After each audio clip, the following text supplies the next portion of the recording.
जानेवारीला होणाऱ्या राम मंदिराच्या प्राणप्रतिष्ठा सोहळ्यासाठी धार्मिक विधींना आजपासून सुरुवात झालेली आहे। तर 18 तारखेला श्रीरामाची मूर्ती गाभाऱ्यामध्ये स्थापित केली जाणार आहे। धार्मिक विधी 21 जानेवारीपर्यंत सुरू राहतील। तर प्राणप्रतिष्ठेचा मुख्य सोहळा 22 तारखेला दुपारी 12:20 सुरू होईल।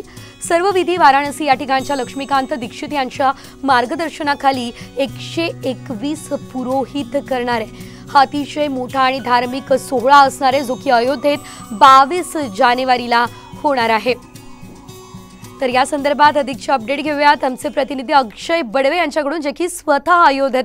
अक्षय, आपण बघतोय त्या ठिकाणची तयारी नेमकी कशी सुरू आहे आणि आता अगदी काही दिवस उरलेले आहेत तर रामलल्लांची प्राणप्रतिष्ठापना होणार आहे, सविस्तर माहिती।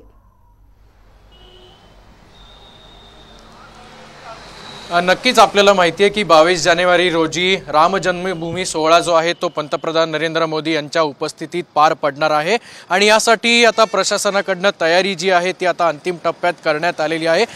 मी सध्या रामघाट या परिसरात उभा आहे आणि हा संपूर्ण परिसर जो आहे तो अयोध्या नगरीतच जातो आणि या ठिकाणी एक प्रमुख गोष्ट मला सांगायला आवडेल की मुख्यमंत्री एकनाथ शिंदेंचे जे फ्लेक्स आहेत ते या ठिकाणी आपल्याला पाहायला मिळत आहेत। रामघाट हा परिसर संपूर्ण अयोध्या नगरीतच जातो आणि या ठिकाणी आपण जर फ्लेक्सवर बघितलं तर पंतप्रधान नरेंद्र मोदी यांच्यासोबत एकनाथ शिंदे यांचा फोटो आहे। रामाचा फोटो या फ्लेक्सवर काढण्यात आलेला असून बाळासाहेब ठाकरे असतील, आनंद दिघे असतील, योगी आदित्यनाथ असतील, अमित शाह असतील, तसेच भाजपचे राष्ट्रीय अध्यक्ष JP नड्डा असतील यांचे फोटो देखील लावण्यात आलेले आहेत आणि याच्यावरचा मजकूर जो आहे तो अतिशय बोलका आणि भावनिक आहे। हिंदू हृदय सम्राट बाळासाहेब ठाकरे जी की कामना हुई पूरी, शान से विराजमान हुए है प्रभू श्रीराम अयोध्या नगरी। अतिशय भावनिक आणि प्रसन्नतेचं वातावरण या संपूर्ण अयोध्या नगरीत आपल्याला पाहायला मिळतंय।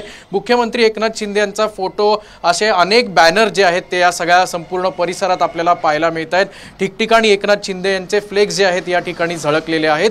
उद्यापासून खरं तर या सगळ्या सोहळ्याला सुरुवात होतीये।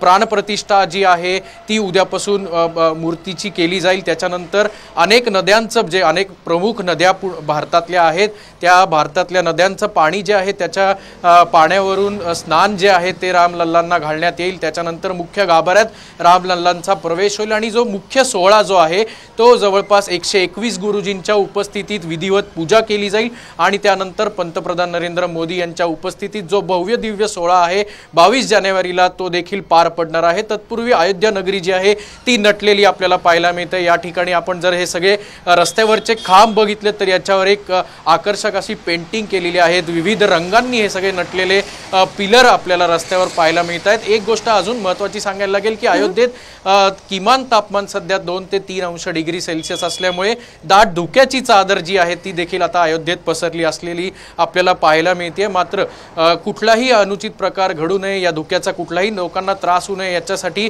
पोलीस प्रशासन असेल, जिल्हा प्रशासन असेल, ते देखील सज्ज झाले। याचा अर्थ केवळ आजचा दिवस मध्ये आणि उद्यापासून एक वेगळाच उत्साह जो आहे तो अयोध्येसह संपूर्ण देशामध्ये आपल्याला बघायला मिळणार आहे। धन्यवाद दिलेल्या या सर्व अपडेट्ससाठी।